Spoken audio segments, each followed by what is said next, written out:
గడచిన సంవత్సరాలు నా స్వరాన్ని పెడచెవిన పెట్టావు, నీ మనసుకు తోచినట్టు నడిచావు. కనీసం ఈ సంవత్సరమైనా నీవు నా స్వరం వెతుకుతావా, నా మాటకు విధేయత చూపడానికి మొదలు పెడతావా? నీతో చాలా మాట్లాడి నీ ద్వారా నేను కొన్ని సాధించాలనుకున్న కార్యాలు ఉన్నాయి నా కుమారుడా, నా మాట వింటావా అని అడుగుతున్నాడు ఈవేళ.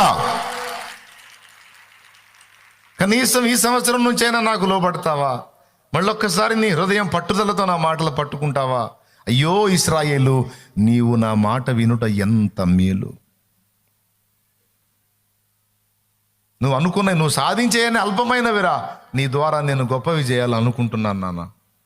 ఇప్పుడు నువ్వేదో పొందుకున్నవన్నీ అల్పమైనవి, శ్రేష్టమైనవి నీకు ఇవ్వాలనుకుంటున్నాను. నీ ఎడల నూతన క్రియలు చేయాలనుకుంటున్నాను. నీవు గ్రహింపలేని గొప్ప కార్యములు నీకు చేయాలనుకుంటున్నాను. ఏబు గ్రంథంలో అంటాడు ఈ మాట. మనం గ్రహింపలేని కార్యాలు మన కోసం దాచిపెట్టాడు. మనం గ్రహింపలేని సంగతులు కూడా మనకు అర్థమయ్యేటట్టు చూపిస్తాడు. ఇర్మియా 33:3, నాకు నీకు ఉత్తరం ఇచ్చేదను, నీవు గ్రహింపలేని గొప్ప సంగతులను నేను నీకు తెలియజేతును. ఏబు గ్రంథంలో అంటాడు, మనము గ్రహింపలేని గొప్ప కార్యములను ఆయన ఆశ్చర్య కార్యములను చేయును.